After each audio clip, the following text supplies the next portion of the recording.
Good morning, everyone.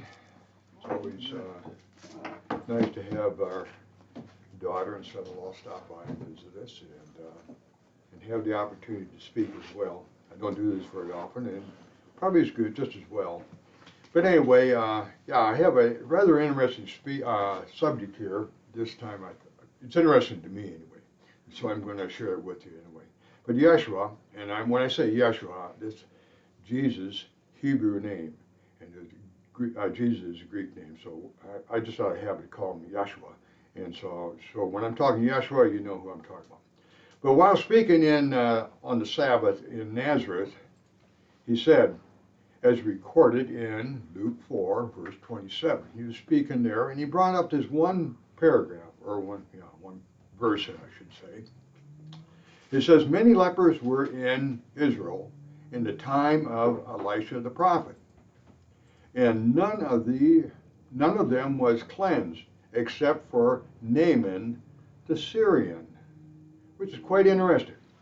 He wasn't an Israelite, but he was an Assyrian that was healed of leprosy, and the only one as well. And I'd like to cover that because the whole account of this here incident is covered in 2 Kings and verse 5. And that'll be the end of the scriptures here because we just continue, and I want to go through the whole chapter because the whole instance of this here healing takes place. And my title is, and it's because I'm saying it now so that you can look for these points as we go through it. The first one was informed, and then there's misinterpreted. The third one is offended, and the last one is greed. Those four things take place as I go through here, and see if you can point them out.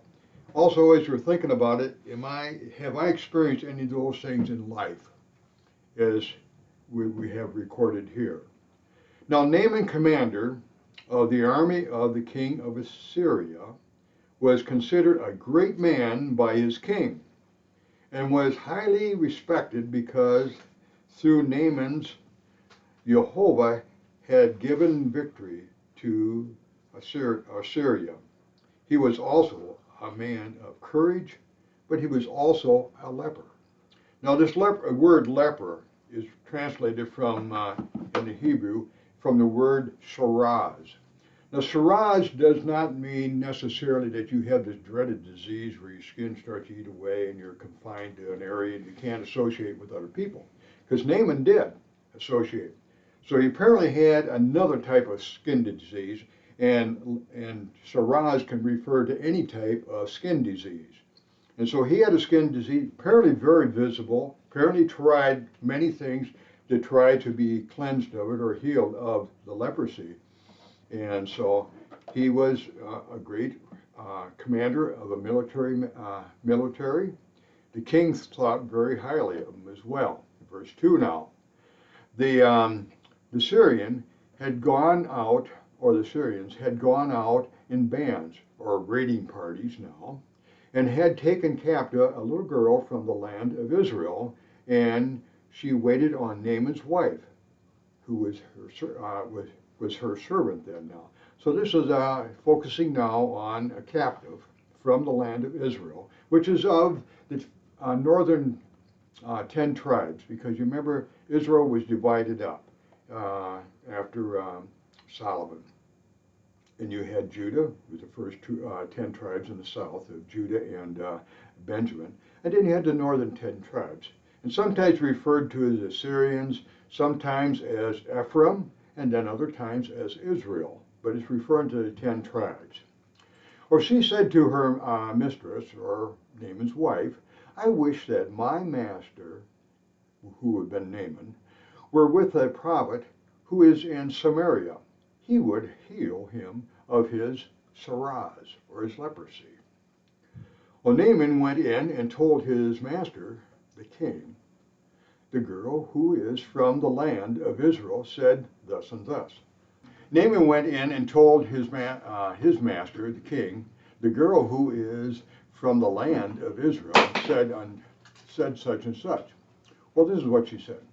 And Naaman went in, Then the king of Assyria said, Go now, and I will send a letter to the king of Israel. And the king of Israel then was Jehoram, or Joram, who was the son of Ahab, whose mother was Ahab, or Jezebel. So you know who they are in their settings of them. But there was their son, who was the king. So he left and took with him 10 talents of silver. This is Naaman.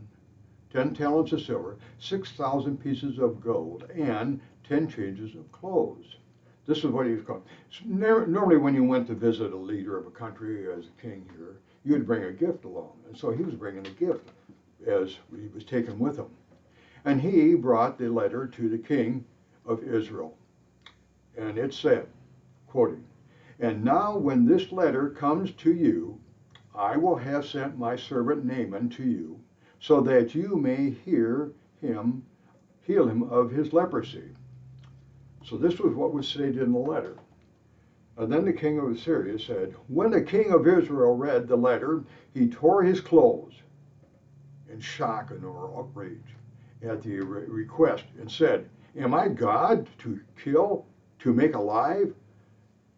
That this man sent to me a request to heal a man of leprosy? Just think." When he was asking himself,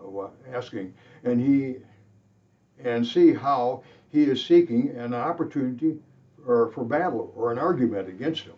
So he thought that the king of Syria was asking him to do something he can't do, and that he was seeking just an opportunity to offend him, and that there would be a battle because of this. And he tore his clothes in outrage and everything else like that.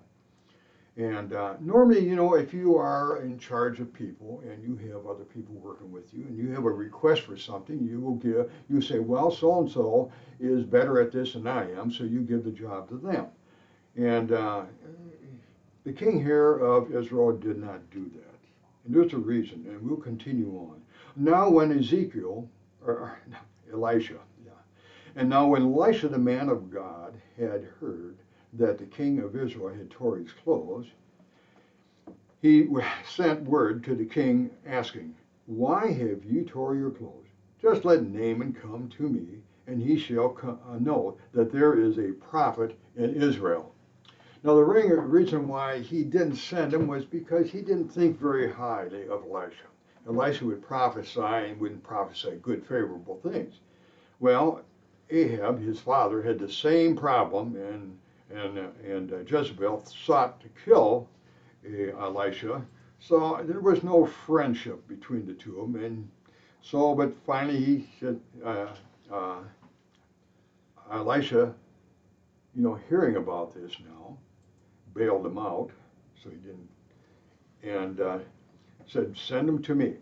So Naaman came with his horses, chariots, and stopped, and the entourage, an entrance of Elisha's house.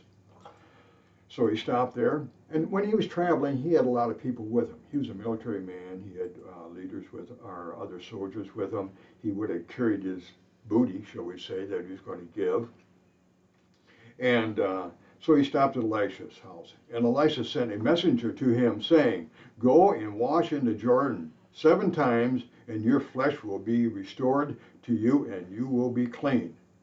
Now this is Naaman's reaction. Verse 11.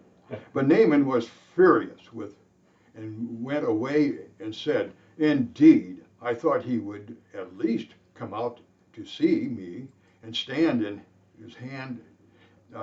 and call on the name of Jehovah, his God, and wave his hand over the place of the leprosy and heal me."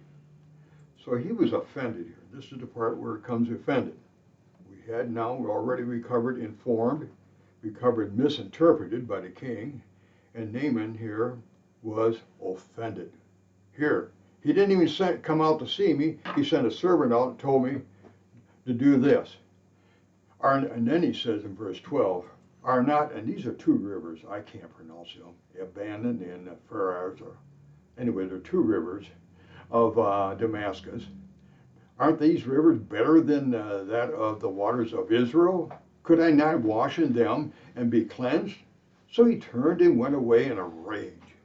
Boy, he thought, all I want me to bathe in this Jordan River, I could have done that back in Syria. Then his servant approached and said to him, my father.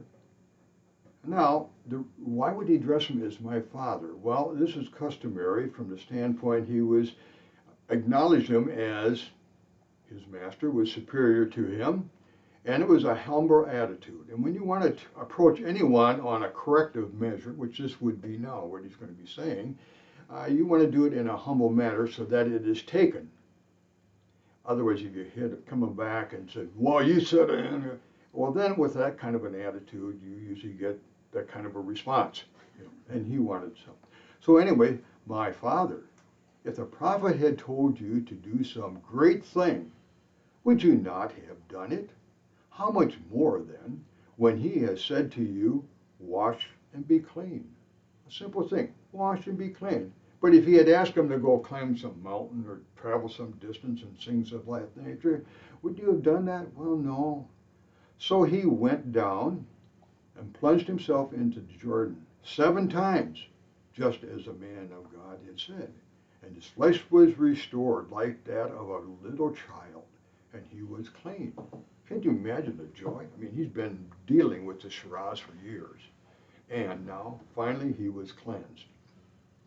Then Naaman turned to the man of God, he and all the people in his group, and stood before him. He said, behold, I know that there is no God in all Israel, no God in the earth, except in Israel. So now, accept a blessing and a gift from your servant. But Elisha said, as Jehovah lives, behold, before whom I stand, I will accept nothing. He urged him to take it, but Elisha refused. Well, Naaman said, if not, then please let your servant be given a load of earth of a team of mules. In other words, a load of ground from Israel, enough that 2 teams could carry. From this day on, your servant will no longer offer a burnt offering or a sacrifice to other gods, but only to Jehovah, the God of Israel. So here he was convinced the God of Israel was Jehovah, and he wanted this here ground. Now, why would he want ground from Israel? Well, the thing is, you got to remember, they believed in regional gods. A god of, the mountains, the gods of the valleys, gods in different nations. Well, here he thought in order to worship Jehovah, the God of Israel, he was going to have some land when he went back to build himself an altar and have it setting on land of Israel. And in turn, he would be worshiping God in the land of Israel. This is what his thinking was. In this matter, may Jehovah pardon. And also, now he's addressed him on another question, he said, because in his mind, he believed now that Jehovah was the true God. But he says, in this matter, may the Jehovah pardon your servant. When my master, just the king of Syria, goes into the house of his god, Rimmon, to worship there, and he lean on my hand, and I bow in the house of Rimmon.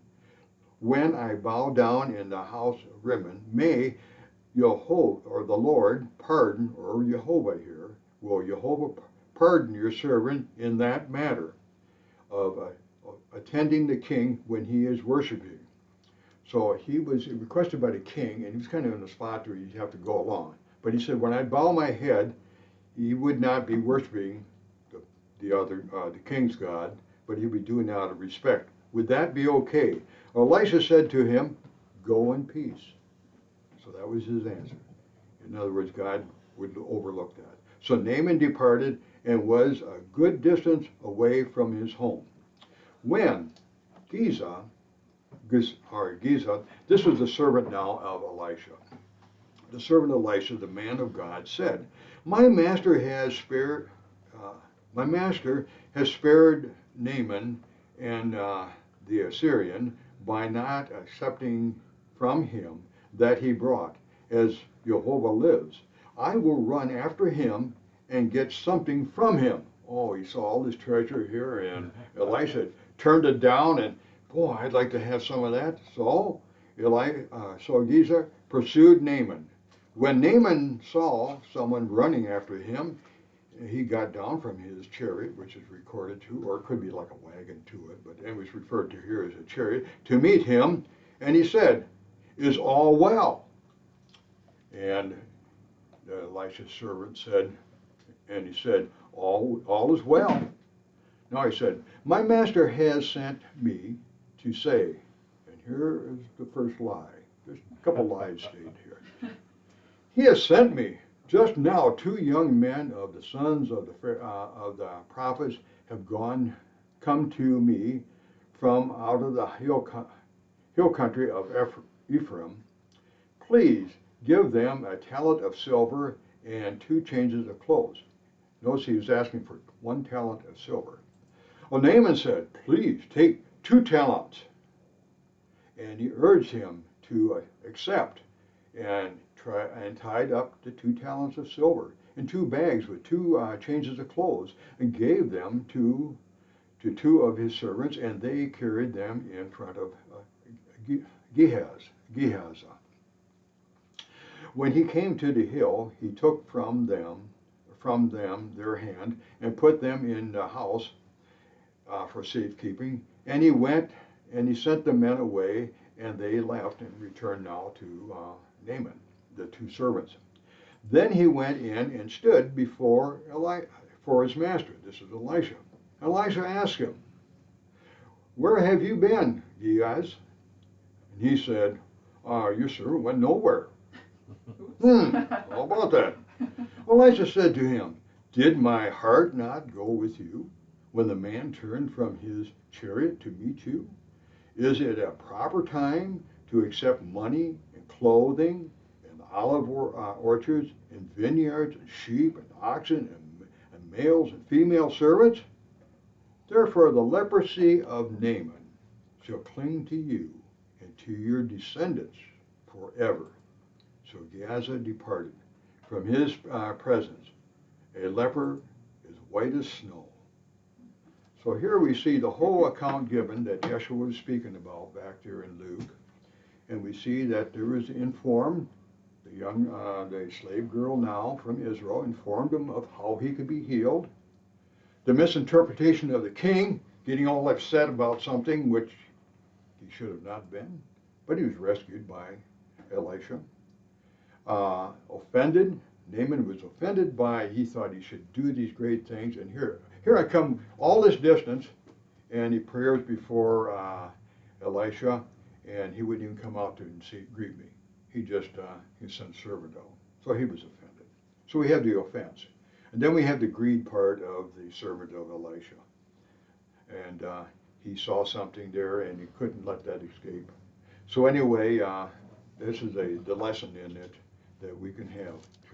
Have we fallen trapped in any of those things in our own life? And that, and hopefully it has been interesting to you, as it certainly was to me the first time I really grasped it and said, "Oh man, this is really interesting to see this whole instance be carried out."